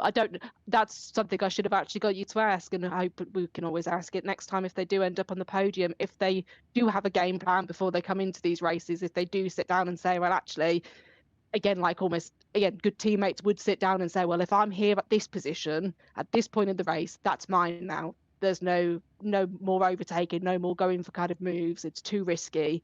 So it'd be interested to see if they do have those chats, or if again they're just like, oh, just see how it goes, and they're quite kind of laid back about it. I have actually asked them that in the past, to be fair, and I mean I'm paraphrasing and surmising very much here, but they basically base it on vibes. You know, vibes. I love that. Exactly. If Jack's going for a championship, Oliver won't fight too hard and vice versa effectively, but they never want to hit each other off the road. Right, hopefully they won't do that in the next 20 minutes because, of course, we are about to go racing here for the final time at Assen. It is Jack Smith on pole position, Oliver Gibson in second place with Andy Carroll and then Thomas Potter, I believe. It may well have been someone else. My apology. Oh no, it was Kieran Haynes. Of course it was in third place. Now the Audis, as we would expect, have dropped off a little bit, and the BMWs have pulled away. Jack Smith and Oliver Gibson straight up, and Scott Bugner goes very sideways in the background. Andy Carroll is still there. Gabriel Norse looking up the inside of Andy Carroll. With Scott Bugner, Andy Dorman behind Alex Forster as Andy Dorman goes really wide behind Scott Bugner, and Gabriel Norse gets ahead of Andy Carroll. I didn't realise how well Gabriel Norse had actually scored over the course of tonight. Thomas Potter is in ninth place. The AI or not AI spectators looking in the wrong direction from the actual footage. Hopefully they're enjoying themselves as well. Gabriel Norse, as I mentioned, Becky, is sort of somewhat flown under the radar in terms of points scored because up into fifth place, a very strong showing right now. Yeah, and after how last race almost ended as well for him, he managed to pick up that place and even managed to get Alex Forster right at the last minute. So yeah, he's been putting in good performances. Obviously, he was the champion as well for our Formula Ford championship that was just ran. So he's obviously got good momentum from that. So he's dragging it forward. So he's not just suited to the single seaters. He also likes the tourers as well. Yeah, I can imagine it's just anything that's rear-wheel drive, to be honest. I'd be amazed to see what he's probably like in a front wheel. He's probably magic in that as well, but maybe one day we'll get him into one. As Thomas Potter goes as wide as he possibly can. 3 wide going into the final corner is not really what I was expecting. And Daniel Heaps, he's done that in the previous race. He's just gone and done it in the same way. He didn't quite end as badly, but equally it wasn't exactly successful trip onto the gravel trap for Daniel Heaps, who now drops back down into 10th place. Gabriel Norse versus Andy Carroll is being interrupted because there is a second Andy in Mr. Dorman looking at the inside of Gabriel Norse, who is somewhat being distracted by the two Andys here. That is a Hot Fuzz reference, you're welcome. It's Thomas Potter just behind these guys who will be licking his lips in the hopes that he can try and push his clear pace up into the top 5. I don't think you're going to really catch the likes of Smith and Gibson in this particular race. Kieran Haynes needs to pull a bit of a gap on the 3 that we've got. In fact, no, Scott Bugner's in 4th place, actually. This is the fight for the top 5, isn't it? Carroll, Norse and Dorman. Yeah, Kieran Haynes, he'll be looking to try and take that momentum that he had in the second race and push forward into the third. He'll be in a good mindset, a good frame of mind, and he'll be hoping that he can just continue to keep pushing those laps in and take a bit of a leaf out of Smith's book and say every lap is a qualifying lap. Gibson, if you were Gibson, Becky, right now you wouldn't even be worrying about trying to go for that race move, would you? You'd be, I imagine, trying to instill the strategy that you mentioned in the previous race, get Smith on the last lap. Yeah, I'd just wait. Last corner, I hope, again, you're praying that Jack then makes a little bit of a mistake that makes it a bit easier for you to do. Or maybe he might try to go for a bit of a celebratory. That's what I'd do. This is no sort of insight into me being a sibling by any means. But I'd be like, oh yeah, just pull back a bit so we can cross the line sort of almost together. They'd pull back and let off, and I'd keep my foot down. And I'd be like, oh, sorry, I misjudged it. Evil. You're evil, yeah, Becky. I know, but I'd get the win. So I'd be happy with that. I'd still sleep soundly at night and be like, no, I beat you fair and square. And screw the family dinner awkwardness at the end of it. Yeah, no, that's fine. I just won't turn up. We'll just avoid that altogether for a few weeks and then wait for it to settle down. Or maybe they'll be like, oh, actually, no, we're so proud of you. You never know. But no, I don't think they'd do that either way. Jack Smith hasn't been invited out to Portugal, so I think screw the family anyway at this point. I mean, yeah, if he's been left at home to go sim racing at VRRC and he's not been taken to Portugal, I mean, that is just rude, is it not? Yeah, well, he's not having a good evening then, because I think people at Hopcavern have said it's only half pints now. So they've decided this isn't going to be cost effective if he keeps getting podiums, especially when he's straight away into first. It's like we might need to rethink this. It's like in Formula One where they've been like, oh yeah, basically on your points you get bonuses, and then bankrupt the team. Yeah. They've had a rethought. So hopefully the motivation doesn't drop for Jack. I doubt it will. I don't think he's powered by pints, but you never know. But he should have got it down in writing. You know, it's a rookie mistake. He should have had it down in writing when he started the season. Anyway, I'm sure Lethal Bizzle will be more than happy to give him his due course when he goes into the hop cabin next time. To be fair, ever since those two have been racing, actually, they've always been shouting out the hop cabin. I think it was actually Oliver Gibson who was shouting them out more when they first joined than Jack, and clearly they've taken a shining to Jack as well. Maybe they always liked both of them, but Oliver was more media trained. You never know. Andy Dorman is being overtaken here by Gabriel Norse through the first corner. Wow, was sent Thomas Potter as well. I didn't think he was going to get the move done, but my goodness, he gave it a go, didn't he, through that T1? And it looks like Dorman trying to find his way back through. This is an opportunity Thomas Potter cannot give away now. He needs to take advantage as soon as humanly possible. And looking at the inside, he's trying to do exactly that, but he cannot get the drive off the corner to overtake the Audi, which is slightly surprising, really, actually, because you would expect the rear-wheel drive to have a better pull out of a corner than the Audi, but with the front-wheel drive nature that it is. But the top speed, they're favouring Mr. Dorman against Gabriel Norse, who's having a really good, interesting evening of racing. We're going to have to start thinking about putting our votes in the Discord, Becky, about who we think maybe getting driver of the round. And I quite often think, who is the driver I've been talking about most? Whose name have I said an awful lot? And no, there's an obvious answer in Smith and Gibson, but I also feel like that's slightly boring. We want someone who's given us some excitement as well, and those drivers have given us quite a bit of excitement. But I'm a big fan of Kieran Haynes. He did a great job in that race too. He's doing a solid job here in race 3. Bugner, very exciting. Probably a little bit too loose with some of his overtaking opportunities. Gabriel Norse sliding under the radar slightly. Potter, obviously, that second race was quite poor, but the first race was quite good. There's loads of people that could potentially be in the conversation, so we have to think about that over the next 13 minutes. Smith setting the fastest lap time of the race, with Daniel Heaps going extremely wide and following Thomas Potter as he tries to get on the back of this little battle. They seem to have stopped fighting each other for all of about half a second as Norse versus Dorman reignites, and Potter really does need to take advantage of this soon, Becky. Yeah, he seemed to eye up a bit of a gap the last time, and there was a door left slightly ajar that he was trying to get through but couldn't quite make it pay off. That almost got spun round then, did Andy Dorman. That 2 miles extra miles per hour seems to be helping him ever so slightly to just keep in front of this lot of BMW sat right behind him. So he'll be happy with keeping them at bay for now. It just depends how long he can keep that going. He'll hopefully keep chasing Andy Carroll and catch up with him, but then it's then do you catch up that quick to then squabble with Andy Carroll to try to overtake him when you've got people so close behind you? You probably do, as much as you say you don't really want to see people drop off the track. At the same time, you probably do want to see them just maybe have a little bit of a mistake, go wide a little bit, just to give you a little bit of breathing space, especially when it seems to have been relentless from kind of the get-go at this race. They've been, again, packed quite nicely together, so there's no room for error, no really breathing room, and no time to kind of actually work out what your next move's going to be, what your plan is. Yeah, to be fair, Andy Dorman, you're right. I think he is having that extra enjoyment. The enjoyment of having an extra 2 miles an hour at the end of the straight, which is making it very difficult for the Beamers to sort of lunge them.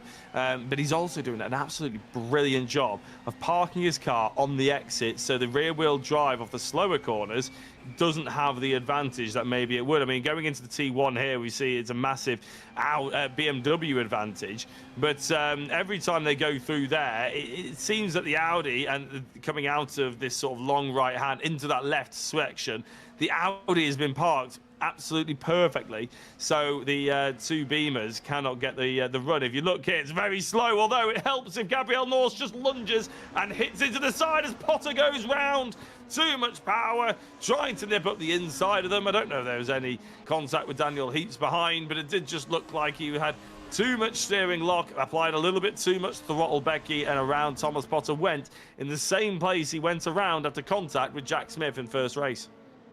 Yeah, and Andy Dorman still managed to stay ahead of it all, so he kept his cool, didn't panic at any point with the kind of oncoming charges. And yeah, like you say, unfortunate for Thomas, just probably a bit too eager again. Saw that kind of great, there's a gap, let's go, which is some of the times the worst thing you can do in a rear wheel drive, especially if you're not quite planted. And always causes a bit of a fun spin out of it. So I'm sure he's righted himself. I think unfortunately dropped quite a lot of places with, again, how close the pack has been. For him to rejoin safely, because again, that's something they have to consider. They can't just drive back on track just because there's no sort of major damage that's going to be done in real life. But yeah, so that's another unfortunate result for Thomas there.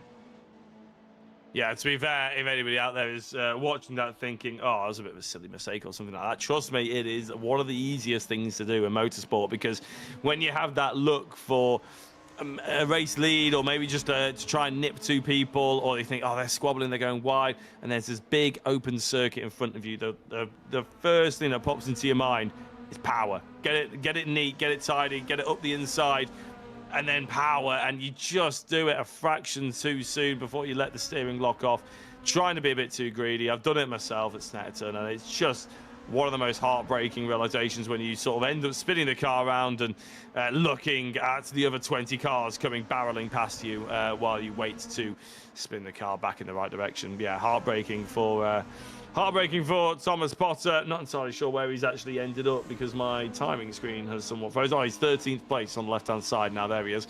13th place behind Lee Pearcey and Callum Einstone, both drivers of which probably not really thinking they're enjoying the best time of it either. Rich Hayden, I mean, we haven't seen much of him, Becky, but he, I think, was involved with an incident in race 2, whether it was, I don't think it was his fault, and now he's still down in 18th place, so he's not having the best time of it. I'm trying to find some other people that maybe we haven't mentioned so much. Christian Gillian, very good race 1.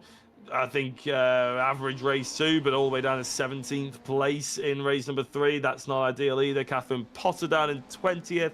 Callum Einstone I've mentioned already. Lee Pearcey, I think, has maybe had an incident here or there over the course of the evening. He's in 12th. Ollie Atkins, a driver I'm not familiar with, Becky, is in 10th position, doing a sterling job, getting quicker as the race goes on as well. A 1:43.3, their fastest lap. Pretty good going, and inside the top 10. Yeah, no, he's been holding himself well as Ollie. I'm not too sure if he came in at the mini round. Don't quote me on that.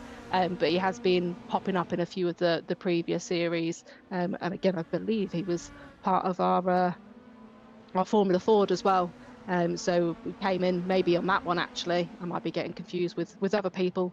But he was definitely part of the Formula Ford, as he's just overtaken Forster, or attempting to get round him. They're literally side by side, both in Audis as well, I believe. So there'll be a proper sort of a push between them to see who's got the sheer kind of pace and kind of momentum coming out of that stretch of road we were on then.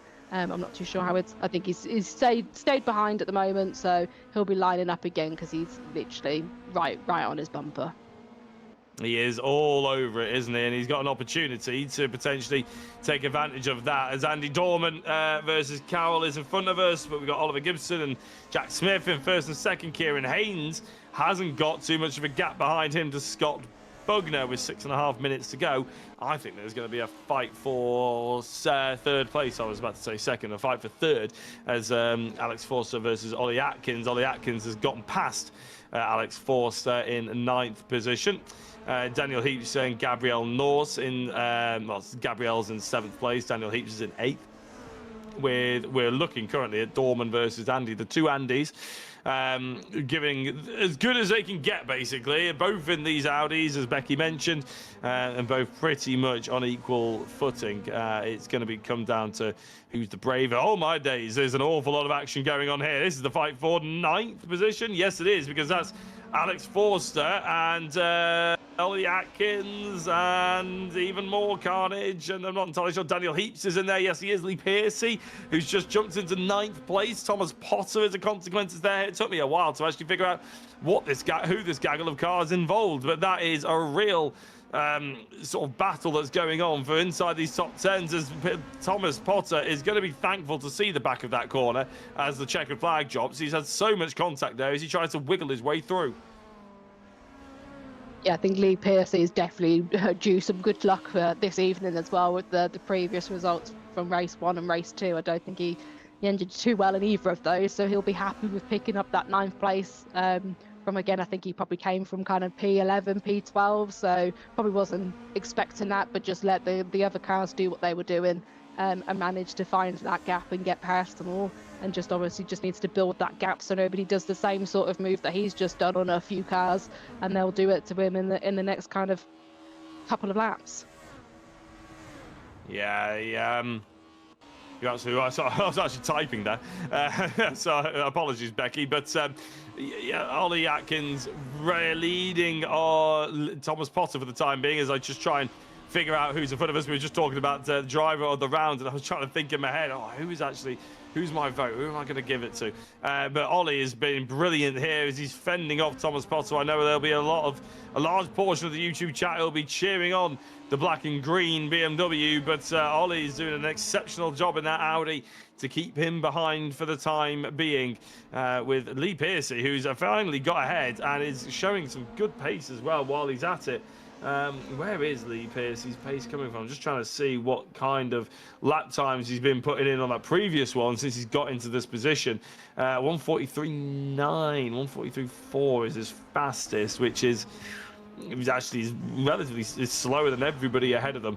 The fastest lap of the race, I believe, is Jack Smith with 142.0, and that is 0.2 faster than Oliver Gibson, so no wonder there's a little bit of a gap between them, as this gaggle of cars has somewhat calmed down for the time being. But the fight between Andy Dorman and Andy Cowell is still raging on with 3 minutes and 20 seconds left to go. Jack Smith still leads with Oliver Gibson in second place. Kieran Haynes in third. Scott Bugner in fourth, who's not quite as close as he once maybe was when we cut back to that battle a little earlier on. Andy Cowell, as I said, and Dorman. Oh, actually, Cowell is closer to Scott Bugner than Bugner is to Kieran Haynes. Obviously, there's a 6-second gap between Haynes and Gibson as these two go towards the end of the race. You mentioned earlier, Becky, that realistically, neither of these really care which order they finish in, but it is going to be Jack Smith, if he stays in this position, who will come out on top from this round in total, but they will be first and second with the amount of points that they've gained. Gibson with a first, second and third, potentially, and Smith with 2 firsts and a second. Not a bad day to mop up the night. No, it's all. We're running team championships as well, so they've got to think about that as well. At the end of the day, it's not always just about individual drivers. Obviously, again, it doesn't really matter if you're going to finish P1, P2. It's always going to bring you the most points for your team. So that's kind of the ideal kind of the way they're going to want to work and try to secure that team championship, as well as obviously, hopefully, a driver's 1-2 at the end of it as well. Yeah, the end of the championship is really what these guys have in sight already. I know they'll say, oh, I don't think about it. Oh, no, we don't really worry about that until we get to the end. They absolutely do. Everybody wants to win the championship. It's a mindset, I think. I realise that you've got to make sure that you're just taking race by race. But as they get towards closer to Ricardo Tormo on the 12th of May, they will be desperate to be in those top two, like Becky just said. 1.5 minutes left to go, and I have to say, Becky, this third race has been a lot calmer than the first two, hasn't it? I wonder if this non-reverse, the best of the night sort of positions is, I would say, encouraging some cleaner racing almost. It's almost where you should be, based on how well you've been over the night, of course. That means that maybe there's not as much action, and maybe that's a good thing in terms of contact. Yeah, it's definitely better for the kind of cleaner side of racing. I'm always one for a bit of chaos and mayhem, so I can't help but enjoy reverse grids. It's obviously not great when you've got cars stopped on track and people aren't going anywhere, but sometimes it mixes it up and you get somebody on a podium that you wouldn't be expecting, as we've got Scott trying to make that move on Kieran Haynes. He seems to have been sitting back for a little while. He was always within about a second, little tap there, but managed to keep it secure. And has made that move happen. It didn't seem like Scott was closing in massively as Kieran's coming back So it'd be great to see if Kieran can pull this off, because Kieran's been driving incredibly well this evening as well. Another one that I'd kind of put up there for driver of the round without trying to jinx them too much. But yeah, Scott seemed to just be biding his time and just thinking, actually, I don't want to go too soon, and we'll go towards the end. So like I said, there's no time to retaliate. Although Kieran is making sure he's retaliating as much as he can within the last few corners that he's got with 5 seconds left to go. Yeah, I think you're right. I think Scott's decided to start pushing, but I also think that Kieran, who had a 6-second gap about 2 minutes ago to Oliver Gibson, who's now got a 9-second gap, and before he was overtaken, it was 8. So I think he's made a massive screw up somewhere, to be honest. In that previous lap, Kieran was 143.5, whereas Scott was 142.7. So there definitely was a slow lap in there for Kieran Haynes, but we'll check on them in a minute because we have to give credit to the man who always seems to take it. It's Jack Smith who will cross the line in first place for the second time this evening. 3 podiums in 3 for the top 2, as Kieran Haynes is going to concede third place in the final step to Scott Bugner. He's not trying to concede it to Dandy Dorman. It's a oh my days, it's a photo finish. Scott Bugner took the third place, but Kieran Haynes, Andy Dorman separated by 600ths of a second. Haynes, in fourth, Dorman in fifth, and Andy Carroll ended up in sixth despite the lap plus 1 on his board on the left-hand side. I'm not entirely sure what the timing tower is doing, but Gabriel Norse was 7th. 8th was Daniel Heachley, Piercy 9th, and Ollie Atkins in 10th. We're going to have a chat to our top 3 after this very short advert break.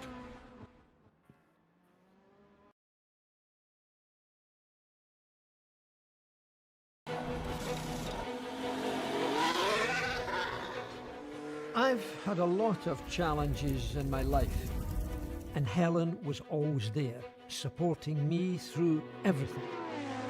Today, we're facing a new challenge. Helen has been diagnosed with a terrible disease. Dementia is nothing less than a worldwide epidemic.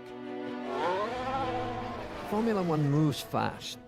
By contrast, medical research can be painfully slow. We want to bring some of our Formula One technology into the laboratories. Our charity, Race Against Dementia, will help to accelerate the pace of dementia research. Let's beat dementia together.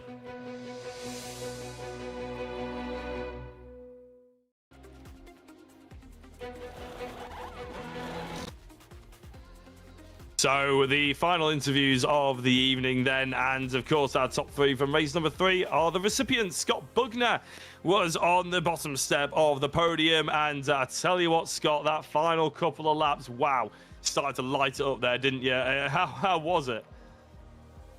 Sweaty. Yeah, it was just trying to concentrate and not make mistakes. I kept making a couple of mistakes, and then I had 3 out of 3 track cut warnings, so I was like, oh no. And then when I got up the inside of Kieran coming out of turn 1, he squeezed me over the curb, and my timer went from the top, and normally I know that means I've cut the track.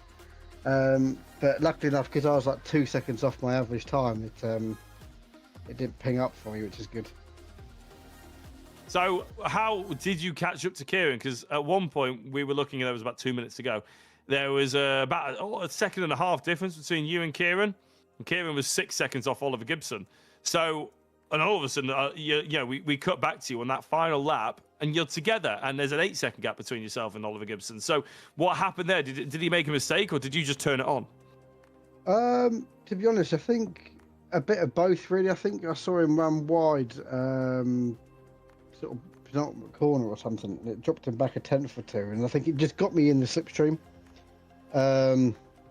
And it just helped me get up closer to him, and then he defended into turn 1, and I managed to just sort of get the cut back and get him on the inside for the long right-hander. But yeah, he done really well there. It is really good. First race, we saw quite a bit of you, especially battling with Mr. Thomas Potter after he had his incident in the early stages. Talk us through that from your perspective, because again, that looked like a bit of a sweaty sort of couple of moments. There was a few bumps and bruises in that one, wasn't there?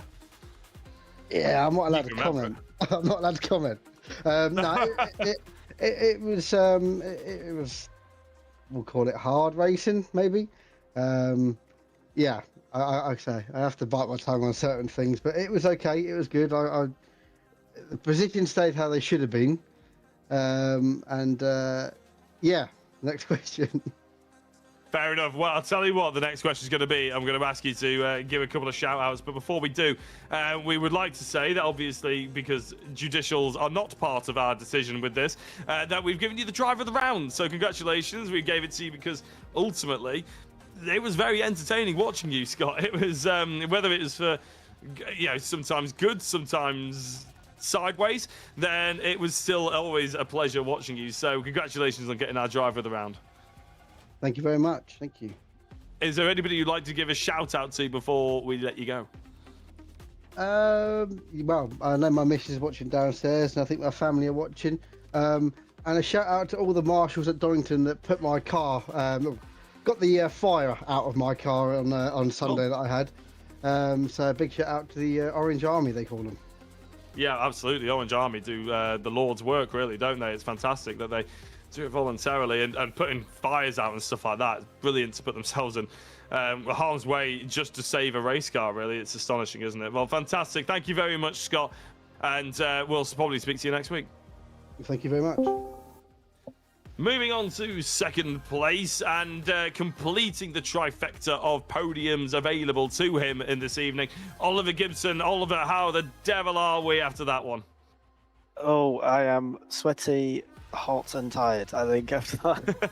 It's very hard work trying to keep up with Jack. I mean, a lot of people are consistent, but then Jack's just like that fast and that consistent. You have to really, really try. And I did, but unfortunately it wasn't enough. But still really, really happy with it. We both got amazing points this round as well. So really good start to the series, and obviously Jack's done actually very well. So I'm happy, and I'm sure Jack's happy. So just need to cool down.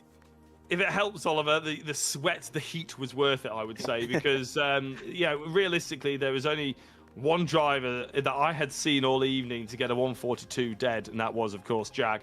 He did it in every single race, but on that final race there, you actually equaled it pretty much, a 142 dead. It's the only other driver that I've seen do it. And on the last lap of the race as well, a 142.3, you were actually quicker than him. So you were quicker than him on quite a few laps as well. It wasn't just that one. But my point being is you seem to have clicked here in the Beamer at Assen. Did you feel that in the race 3 there was something that clicked as you were driving it that hard? I think actually it might have clicked in sort of race 1, I think.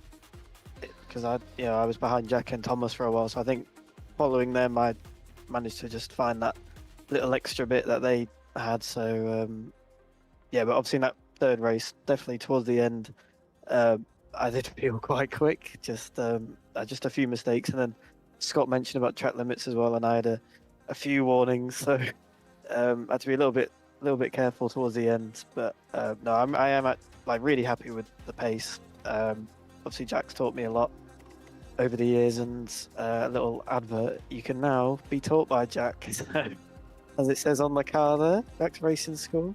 Get in touch. There you go, Jack. No worries. I was going to say, that's a nice little free plug that he didn't have to do himself for once. There you go. I'm sure he'll mention it. But cheers, mate. That's the tenner later. Yeah, I know. I get commission, please. And you haven't been taken to Portugal either, then, Oliver? No, I'm stuck in Preston. So dear. I know, it doesn't really get much worse, does it? It's been raining all day. I wasn't going to say that much, but I suppose it's totally made it. It's been raining all day, and they've sent me pictures of it all being sunny, and it's lovely. Well, they've been watching on the YouTube chat, if that helps. They have, I know. Yeah, they watch every week, so it's nice of them. Well, before we let you go, one final time, ask it all the time, obviously. Prepare some interesting answer to it. Is there anybody you'd like to give a shout out to before we let you go? Obviously, we just mentioned my parents are watching every week. Obviously, everyone on the car: Hop Cavan, Simon Thorpe, Sherman Rubber, obviously Jack's Racing School, and Jack himself. And my girlfriend's watching as well. So, shout out to everyone that I mentioned, and obviously everyone else that I forgot. Apologies. But, Everyone you remember, everyone you forget. That's a good way of summing everybody up. Yeah. Fantastic. Thank you very much, Oliver. Well done on the first, second, and third this evening. Cheers, thank you. And finally, that man again for a second time on the top step. It's the lime green version of the DK-powered machine. Jack Smith, another top step, another whole host of points coming your way. A good evening from your perspective.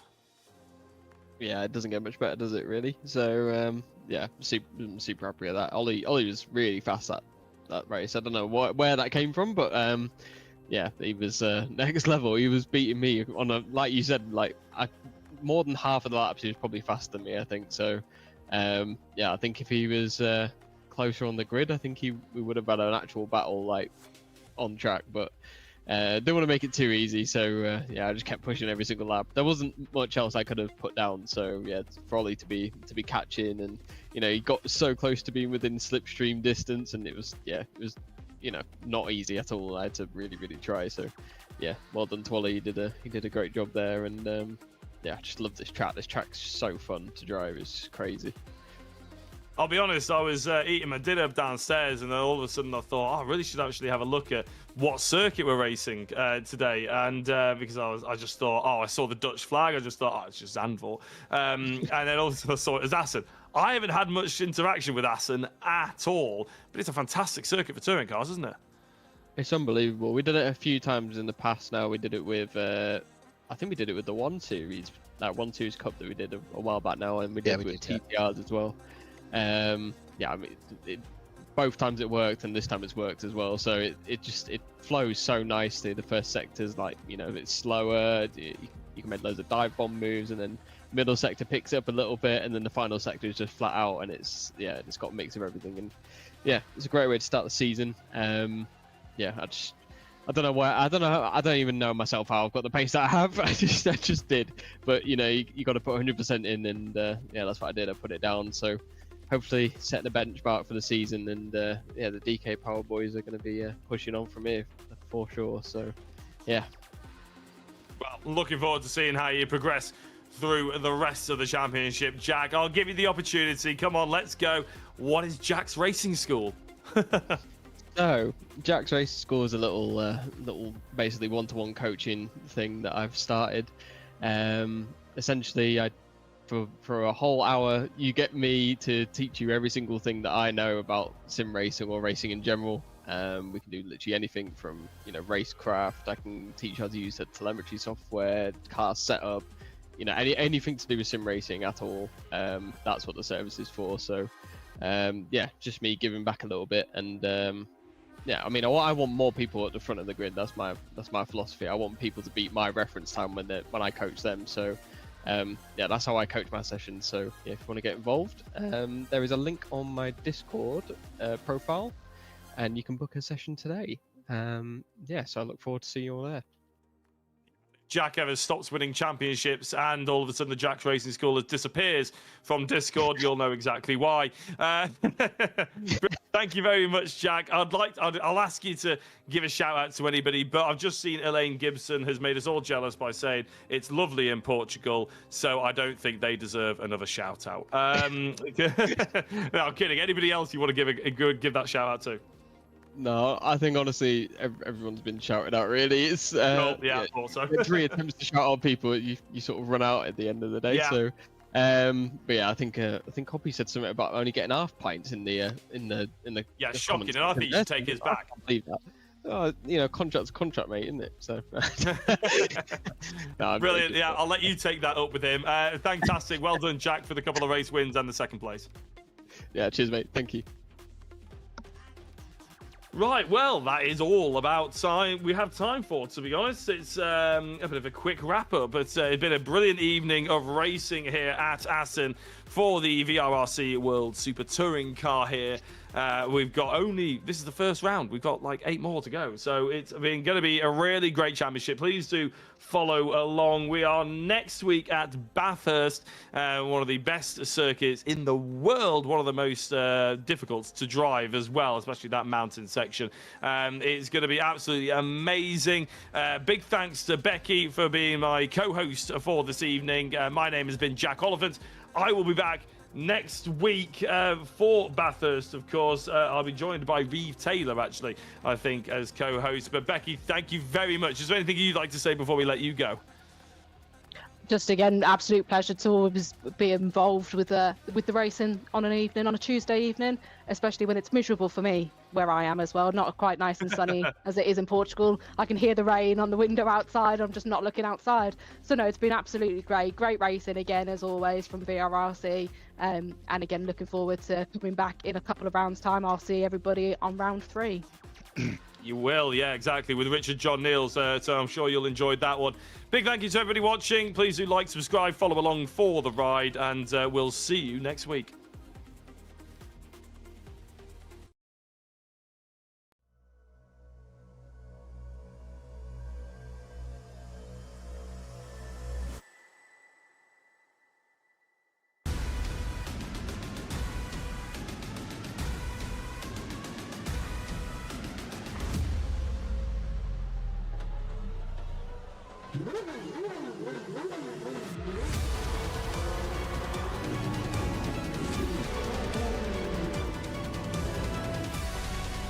Between the two of them, the inside of Coates, Parker gets too heavily involved, and that's Whitehead and Coates.